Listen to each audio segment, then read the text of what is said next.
அண்ணாமலை சொல்லுகிற வழக்கமான குற்றச்சாட்டுகள் இவை. கஞ்சா தமிழ்நாட்டிலே பயிரிடப்படுவதில்லை, வட மாநிலங்களிலோ அல்லது வெளிநாடுகளிலோ பயிரிடப்படுகின்றன.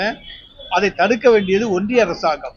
தமிழ்நாட்டுக்குள்ளே வருவதை தடுக்க ஒன்றிய அரசாங்கம் தவறிவிட்டு அதை தமிழக அரசின் மீது இன்றைக்கு பழி போடுவது என்பது ஏற்றுக்கொள்ளத்தக்கதல்ல.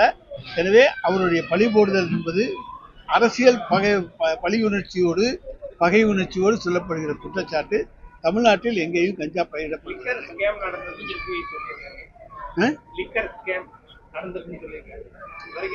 அதாவது எதிர்கட்சியில் ஆளுகிற மாநிலங்களில் நசுக்குவதற்கு ஒன்றிய அரசு கையாண்டு வருகிற நடவடிக்கைகள் இது ஒன்று. நிச்சயமாக இந்த ஸ்கேனில் நிச்சயமாக திராவிட முன்னேற்ற கழகம் மாட்டார்.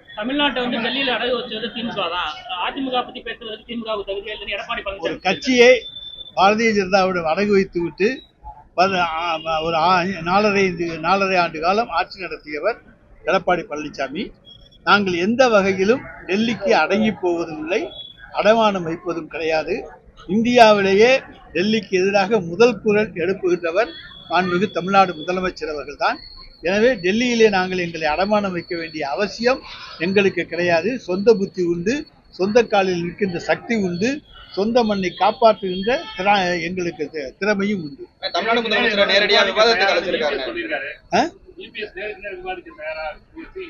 4 ஆண்டு காலத்துல என்னென்ன செஞ்சோம், நாங்க 4 ஆண்டு காலத்தில் என்ன செய்திருக்கிறோம் என்பது பட்டியல் போட்டு சொல்லுகிறோம். அவரும் சொல்லட்டும், நாங்கள் சொல்லியிருக்கிறது எதுவும் பொய்யா இல்லையா என்பதை அவர் சொல்லட்டும். அதுக்கப்புறம் விவாத மேடையை வைத்துக் கொள்வோம். நாங்கள் விவாதத்துக்கு தயார் என்று எத்தனையோ முறை சொல்லி இருக்கின்றோம். இபிஎஸ் அழைத்தார் என்று சொன்னால் நானே விவாத மேடைகளை சென்று அவருக்கு பதில் கொடுக்க தயாராக இருக்கிறேன். இந்த அரசு செய்திருக்கிற புரட்சிகரமான திட்டங்களை பட்டியல் போட்டு விளக்கவும் நாங்கள் தயாராக இருக்கிறோம். அவர்கள் தோல்வியடைந்த திட்டங்கள் என்னென்ன தந்திருக்கிறார்கள் என்பதையும் வெளிப்படையாக சொல்வதற்கு தயாராக இருக்கிறோம். நான் அதுதான் ஆரம்பத்தில் சொன்ன, திராவிட முன்னேற்ற கழகம் சிக்காது. அவர்கள் டெல்லியை போலவோ மற்ற மாநிலங்களைப் போலவோ எங்கள் மீதும் அபாண்டமாக பலி சுமத்தி இந்த ஆட்சிக்கு ஏதாவது தொந்தரவு கொடுக்க முடியுமா என்கின்ற நடவடிக்கைகள் எடுத்தார்களே, ஆனால் அதை தைரியத்தோடு துணிச்சலோடு சந்திக்கின்ற ஆற்றலும் சக்தியும் உங்களுக்கு உண்டு. அதில் நாங்கள் சிக்க மாட்டோம். தமிழகத்தில் பாலியல் சம்பவங்களை மறைக்கவே திமுகவும் பாஜகவும் மும்முனை கொள்கையை கையெழுத்திட்டாங்கன்னு சொல்லி ஜெயக்குமார் சொல்றாரு. சார், பாலியல் கொள்கை இந்த ஜெயக்குமாருக்கு தெரியும். அவர் வீட்டுக்கு வேலை கேட்டு வந்த பொண்ணு என்ன பண்ணாது, அது நாடறிஞ்ச விஷயம். அந்த மாதிரியான கூத்துக்கள்லாம் இன்னைக்கு கிடையாது. ஆனால் இன்றைக்கு மக்களுக்கு துணிச்சல் இருக்கு. அன்னைக்கு அந்த பெண்ணுக்கு நியாயம் கிடைக்கல, துணிச்சல் இல்லை. அன்றைக்கு அந்த பெண் போய் புகார் கொடுத்தால் கேட்பதற்கு நாதி இல்லை.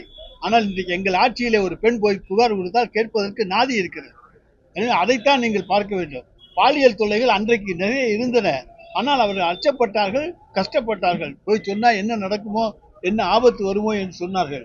அதை நான் பல முறை விளக்கி இருக்கிறேன். எனவே எங்கள் ஆட்சியில் தைரியம் கொடுத்திருக்கிறோம். எனவே பாலியல் பற்றிய புகார்களை பெண்கள் தைரியமாக சொல்லுகிறார்கள். இந்த பேருந்திலே வச்சிருக்கோம், யாராவது கையை பிடிச்சா உடனே பட்டன் நமக்கு காவல் நிலையத்துக்கு உடனே தகவல் போகும் சொல்லி, அந்த அளவுக்கு துணிச்சல் உள்ள அரசு எங்களுடைய அரசு என்பதை நான் தெரிவித்தேன். எத்தனை வழக்குகள் வருகிறது என்பது குற்றமல்ல, பெண்கள் பாதுகாக்கப்படுகிறார்கள் என்பதுதான் முக்கியம். பாதுகாப்பிலே எங்களை மிஞ்சுவதற்கு யாரும் கிடையாது. செய்திகளை உடனுக்குடனும் துல்லியமாகவும் தெரிந்து கொள்ள சப்ஸ்கிரைப் பண்ணுங்க.